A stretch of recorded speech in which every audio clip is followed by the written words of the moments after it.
Boa noite, pessoal. Vamos continuar nossa aula aqui.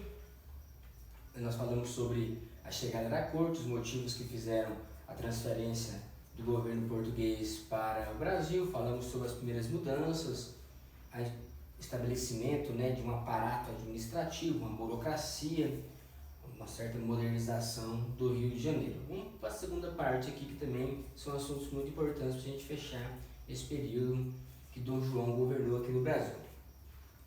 Em termos políticos, as guerras napoleônicas paralisavam qualquer projeto, Então, quando acaba as guerras napoleônicas e se estabelece o Congresso de Viena, tenta-se restabelecer o mundo como era antes da Revolução Francesa.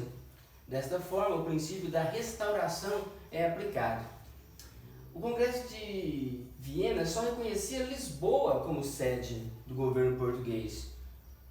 Nesse caso, como um rei não podia estar numa colônia, não podia ficar numa colônia, Dom João vai fazer um decreto que eleva o Brasil ao status de Reino Unido a Portugal e Algarves. O que isso quer dizer? Quer dizer que não era mais uma colônia, não era mais uma área de subordinação, era uma área irmã. Os brasileiros aqui gostaram muito de equiparar o status da metrópole, o Reino Unido a Portugal. Os portugueses reinóis do Reino de Portugal não gostaram muito, sentiram-se rebaixados, no mesmo grau que os brasileiros. Havia uma gigantesca discriminação contra os brasileiros. Uma outra mudança de fato importante que vai acontecer em termos políticos é da volta da família real, em 1821. Em 1820 explode uma revolução no Porto, na cidade do Porto, em Portugal. Uma revolta primeiro militar, depois ela se espalha e adquire um caráter nacional. E os liberais portugueses obrigam a volta de Dom João. Caso ele não queira, será deposto Dom João e estabelecido uma república.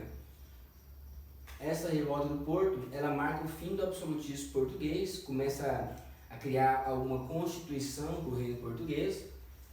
Dom João, pressionado para não perder a coroa, volta para Portugal, mas contrariando as ordens das cortes, que passam a governar as cortes.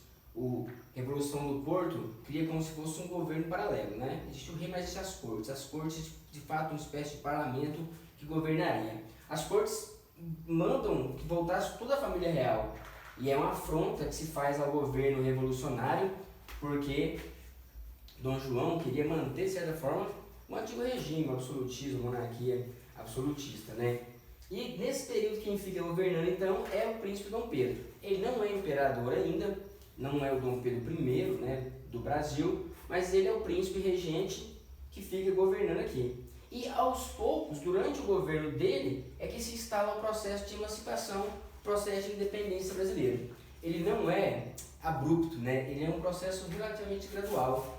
Durante quase um ano, que vai do finalzinho de 1821 até setembro de 1822, Dom Pedro, junto com a elite brasileira que se forma ali em torno dele, junto de uma elite portuguesa, prepara uma ruptura.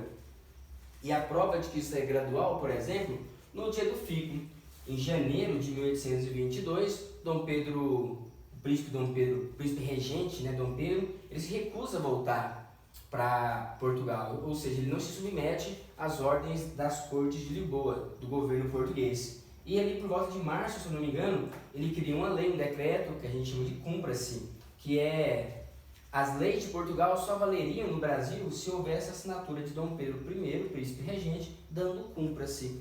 Na prática, isso é muito importante, porque isso quer dizer que a soberania brasileira, que a aplicação da lei, do poder, da ordem, já era, de fato, exercida pelo príncipe aqui no Brasil.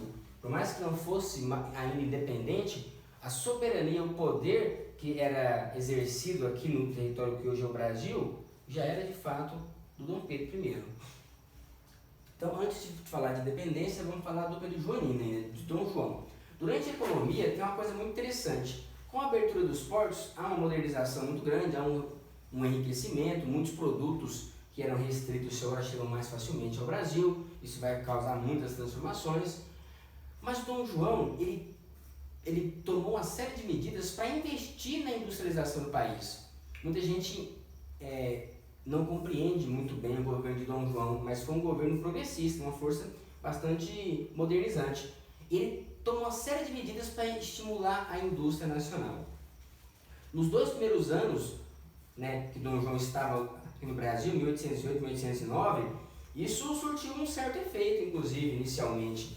Nesse primeiro período, os Estados Unidos se beneficiaram muito do comércio com o Brasil, né? E algumas medidas para incentivar a industrialização foram tomadas, como, por exemplo, facilitar a importação de máquinas, isenção de impostos para indústrias, subsídio financeiro, né, incentivo, grana mesmo, para a indústria de lã, seda e ferro, incentivo à mecanização, à compra de máquinas. Mas qual foi o resultado disso? O Brasil se industrializou na época joanina? Não. E por que não? O resultado negativo não se deu por conta dessas medidas. Isso aqui foi bastante bacana. O problema é que em 1810, o Brasil, né, o governo de Dom João, o príncipe ainda, Dom João de Portugal, é obrigado a assinar uma série, são mais de 15 acordos com a Inglaterra. 2 deles são os mais famosos, né, que é o Tratado de Aliança e Amizade, de Comércio e de Navegação. Essa série de tratados foi uma grande conquista inglesa e uma humilhação, né, para a coroa portuguesa. Portugal tinha um problema sério, né? O Império Português não se mantinha sem o apoio dos navios ingleses. E de certa forma, né, Portugal estava ainda em guerra, havia tropas inglesas lá em Portugal para expulsar os franceses. Portugal, com as mãos atadas, é obrigado a assinar esses tratados. Esses tratados, por exemplo, permitem a extraterritorialidade para os ingleses. O que quer dizer isso? Olha que doideira. Os ingleses no Brasil só eram julgados por juízes ingleses e por lei da Inglaterra.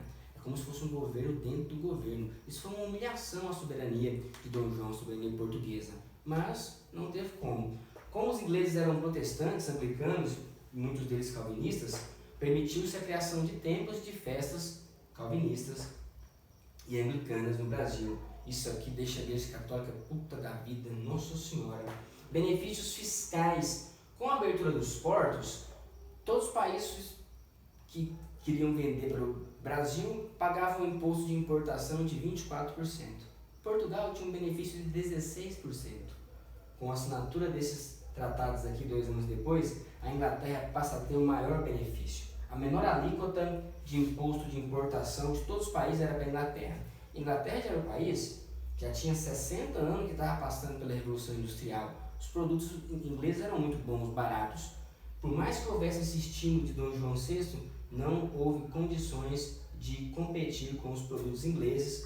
O Brasil não embarca ali numa era de industrialização. Vai ser 40, 50 anos atrasados, só no segundo reinado que tem um princípio, né, de industrialização. A Inglaterra também já começa aqui a pressionar Portugal pelo fim do comércio de escravos e até mesmo pelo fim da escravização.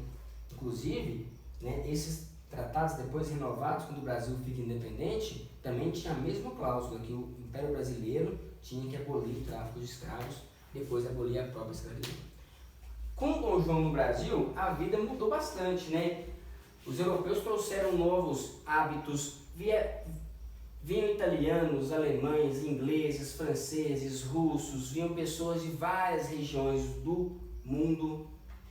A Rua do Ouvidor, né? Ouvidor não, galera, é ouvidor mesmo.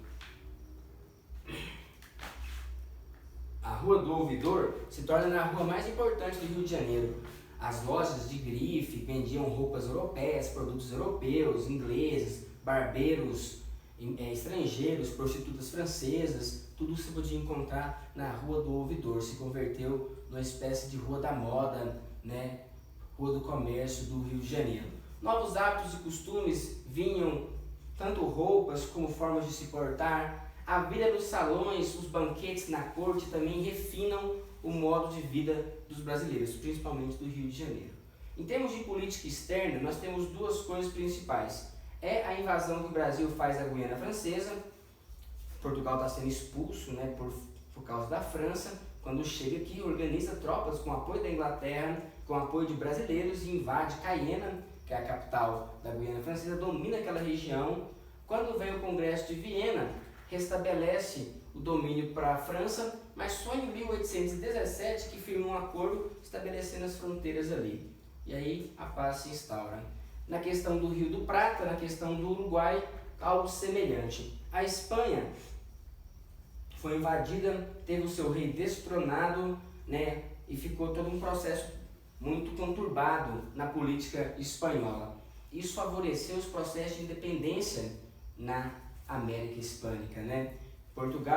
Paraguai 1811, Argentina 1816, o México 1821, os países começaram a ficar independentes. Nesse contexto de independência das colônias espanholas, Dom João, visando uma disputa antiga, né, daquelas disputas pela região do Rio do Prata, visando ampliar sua influência e usando inclusive o artifício de que a esposa, Dona Carlota, era espanhola, era filha do rei deposto, irmã do rei Fernando VII, que estava no poder, invade a região da Cisplatina no Uruguai e domina aquela região. 9 anos depois, em 1825, aquela região inicia um processo de independência que dura até 1828, 12 anos então de conflito ali relacionado ao Uruguai, que acaba se tornando independente depois. Nesse período, cara, Dom João ele tem uma política interessante. Por quê? Porque ele quer estabelecer núcleos de povoamento, ele precisa de resolver problemas de fronteira, ele precisa de modernizar a mão de obra, ele precisa de tornar o Brasil mais rico, mais produtivo, gerar mais grana, tá uma crise danada no mundo inteiro. Então ele incentiva a migração, incentiva a vinda de cientistas, nós falamos do von Martius, do von Spix, falamos do príncipe austríaco Maximiliano, não sei das quantas. Principalmente na definição de fronteira. Naquela região sul do Brasil, quando veio o processo de independência dos nossos vizinhos ali, Uruguai, Argentina, Paraguai, Bolívia, né, o governo de Dom João, depois até o governo de Dom Pedro I, se preocupou muito em criar uma espécie de população tampão. Eles pegavam pessoas da Europa, de países ou regiões que não tinham colônias, como Alemanha, Itália, que na época, né, ainda não haviam se formado os estados nacionais no século XIX, no início do século XIX, né?